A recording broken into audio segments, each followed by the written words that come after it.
bien, en otra de nuestras entrevistas especiales, una de las preocupaciones que tenemos no solamente aquí, sino en muchas partes del mundo, es el tema de la pobreza. ¿Qué pasa con la pobreza? La pobreza aparece sola, pero hay algunos referentes en el mundo que justamente se preocupan y se ponen a la cabeza de esto para tratar de paliar la situación, sobre todo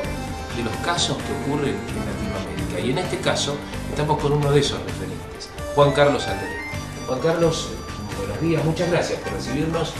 aquí en tu casa,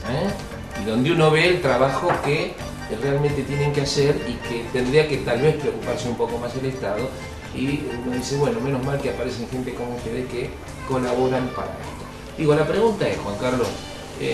más allá de que fuiste y sos un desocupado y que trabajaste con la cooperativa, digo, ¿desde qué tiempo venís notando que la pobreza cada vez es mayor, no solamente en nuestro país, sino en el mundo, que también ha saltado?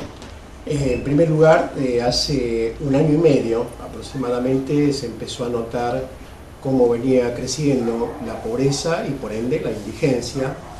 y en lo cual en los últimos meses se ha agravado hasta situaciones insoportables que viven miles y miles de familias en la Argentina. Es decir, en lo cual creemos nosotros de que hay forma de resolver la pobreza, pero antes de eso hay que resolver la indigencia. Y hay plata para resolver, no es que no hay plata para resolver la indigencia en forma inmediata,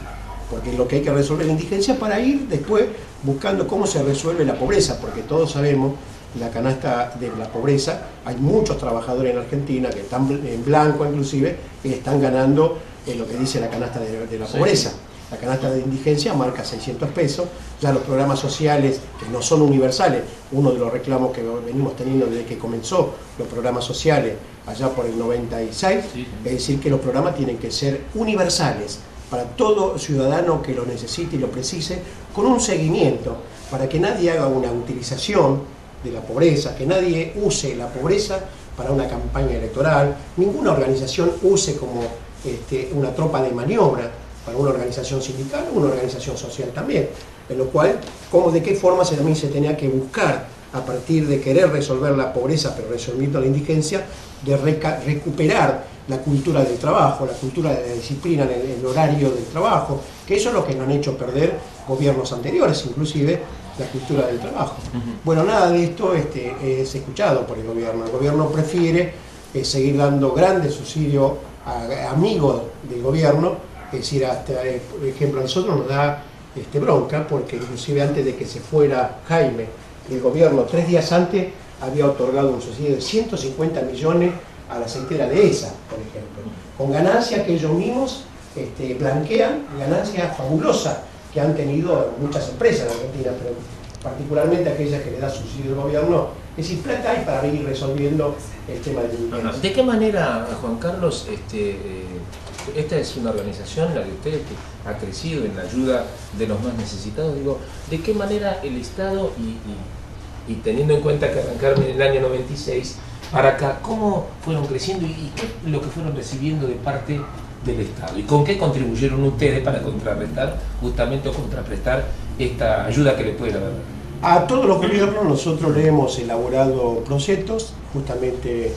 proyectos de capacitación para recuperar la cultura del trabajo, la cultura de la producción, la cultura de disciplina, porque uno cuando queda en la producción tiene una disciplina horaria, es decir, no es que se duerme hasta cualquier hora, sino uno tiene que levantarse, ir a trabajar, volver, es decir, porque eso es lo que dignifica a la persona. Esto a través de cooperativas, por ejemplo, de vivienda. Exacto, le hemos hecho propuestas. Bueno, este gobierno apenas asumió, este gobierno de Kirchner, Néstor Kirchner cuando asumió,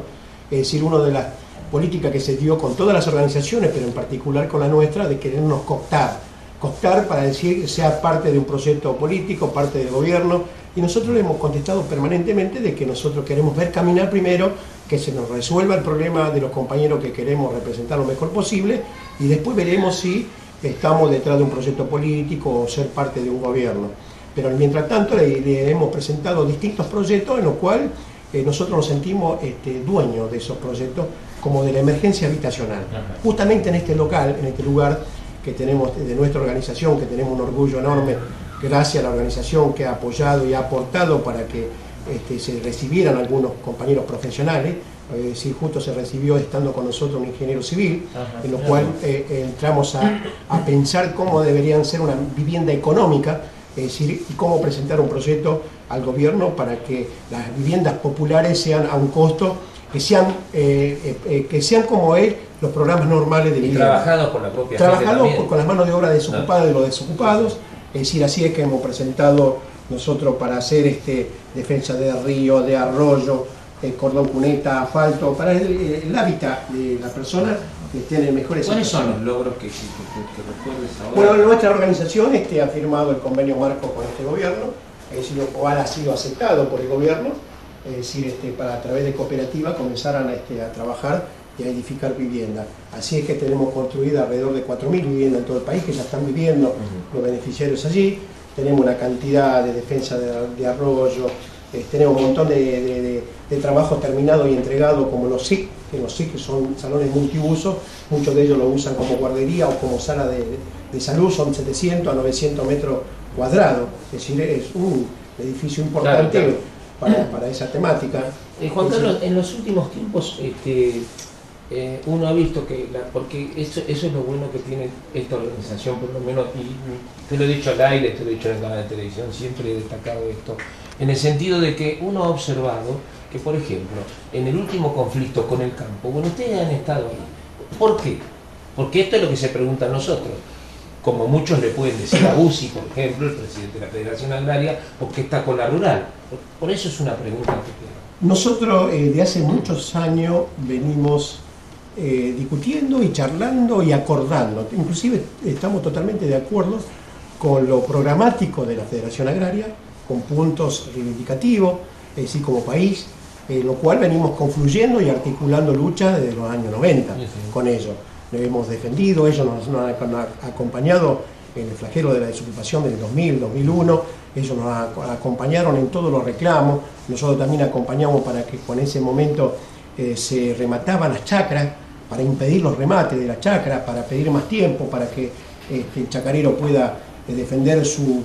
propiedad de que ha sido del abuelo y allí es donde trabaja. Es decir, hay un largo camino para la Federación Agraria. Nosotros no somos culpables de que el gobierno haya tratado a todo por igual, siendo que son desiguales, tanto a la sociedad rural como a la Federación Agraria, al grande, al chico y al pequeño, no. Y entonces dijimos, si el gobierno trazó una línea divisoria, nosotros vamos a estar de este lado, porque de este lado entendemos de que en muchos pueblos que nosotros dejamos de existir como desocupados, ha sido también gracias al campo, porque el campo, el desarrollo que ha tenido el campo,